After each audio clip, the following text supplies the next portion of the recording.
Assalamualaikum warahmatullahi wabarakatuh. Perkenalkan, nama saya Lubna Kaila dengan NPM 094223111011 dari Prodi Psikologi Fakultas Kedokteran Universitas Hairun Ternate.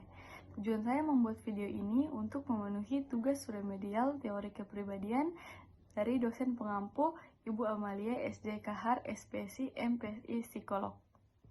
Dalam video kali ini, saya akan membahas tentang teori kepribadian menurut Karen Harney. Karen Harney bergabung dengan New York Psychoanalytic Institute pada tahun 1934. Ada beberapa alasan mengapa Harney melepaskan diri dari teori psikoanalitik ini. Yang pertama, ia tidak dapat menerima beberapa pandangan Freud tentang wanita. Yang kedua, ia tidak setuju dengan teori Freud mengenai penis envy. Yang ketiga, ia tidak setuju dengan penjelasan Freud tentang neurosis. Dan yang keempat, yaitu Harney lebih fokus pada social work dan social motivation daripada Freudian. Menurut Harney, dasar kepribadian terbentuk pada awal-awal pertama kehidupan anak, serta faktor sosial. Hubungan antara orang tua dan anak sangat mempengaruhi perkembangan kepribadian. Hal ini tidak didorong oleh dorongan biologis. Harney berpendapat apa yang dianggap normal dalam suatu budaya mungkin dianggap abnormal dalam budaya lainnya. Harney juga lebih menekankan faktor budaya dibanding faktor biologis dalam perkembangan manusia, terutama pada perbedaan gender. Serta anak-anak memulai kehidupannya dengan basic anxiety. Tapi hal ini dapat diatasi dengan pola pengasuhan yang memandai dari orang tua maupun orang lain. Harney membagi kebutuhan masa anak-anak menjadi dua. Yang pertama ada safety atau rasa aman. Hal ini dapat menjadi penentu kepribadian tergantung treatment yang diterima dari orang tua. Orang tua secara bersamaan dapat menghalangi atau melemahkan rasa aman dengan kurangnya kasih sayang terhadap anak. Yang kedua terdapat satisfaction atau kepuasan. Kepuasan yang dimaksud adalah kebutuhan fisiologis dasar seperti makan, minum, tidur, dan lain-lain. Selanjutnya kita masuk pada basic anxiety. Basic anxiety merupakan konsep dasar dari Harney.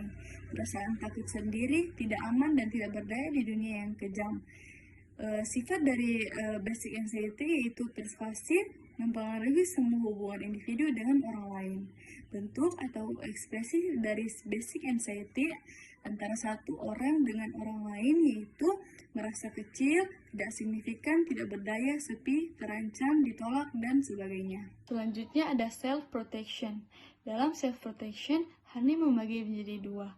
Yang pertama, mengatasi kecemasan dengan berinteraksi dengan orang lain. Dalam hal ini terbagi menjadi tiga. Yang pertama, gaining affection, yaitu jika kamu mencintaiku, kamu tidak akan menyakitiku. Yang kedua, being submissive, yaitu jika saya tidak melawan, maka saya tidak akan disakiti. Orang akan menghindari melakukan sesuatu yang bertolak belakang dengan orang lain. Serta yang ketiga, yaitu attaining power, yaitu jika aku berkuasa, maka tidak ada seorang pun yang dapat menyakitiku. Orang akan melakukan kompetensi terhadap ketidakberdayaannya dan mendapatkan rasa aman melalui pencapaian prestasi atau melalui perasaan senioritasnya melebihi orang lain.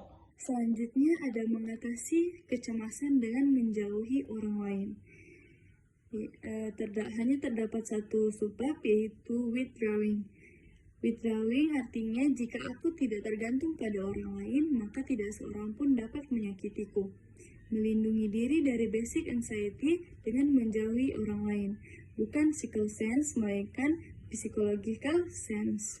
Selanjutnya ada neurotic needs. Terdapat 10 neurotic needs, yaitu yang pertama, need for affection and approval, atau kasih sayang dan persetujuan. Yang kedua, kebutuhan akan pasangan yang dominan dalam hidup. Yang ketiga, kebutuhan akan batasan hidup yang sempit dan terbatas. Yang keempat, kebutuhan akan kekuasaan. Yang kelima, perlunya eksploitasi. Yang keenam, kebutuhan akan gengsi. Yang kesembilan, penghargaan atau dikagumi.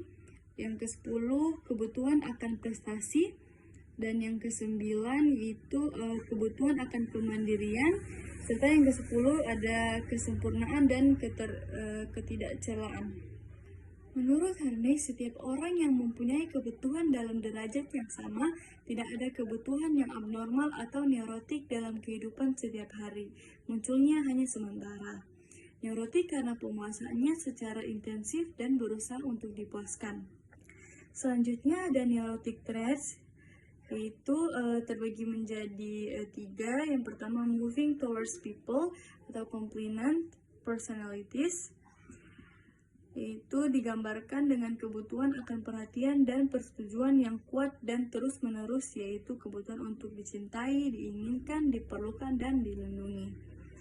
Yang kedua ada moving against people atau aggressive personalities, yaitu kebalikan dari compliment type dan menganggap bahwa setiap orang sebagai musuh. Yang ketiga ada moving away from people, yaitu dorongan untuk menjaga jarak emosional dari orang lain. Sekian dari saya, lebih dan kurangnya saya mohon maaf. Wabillahi taufiq wal hidayah. Wassalamualaikum warahmatullahi wabarakatuh.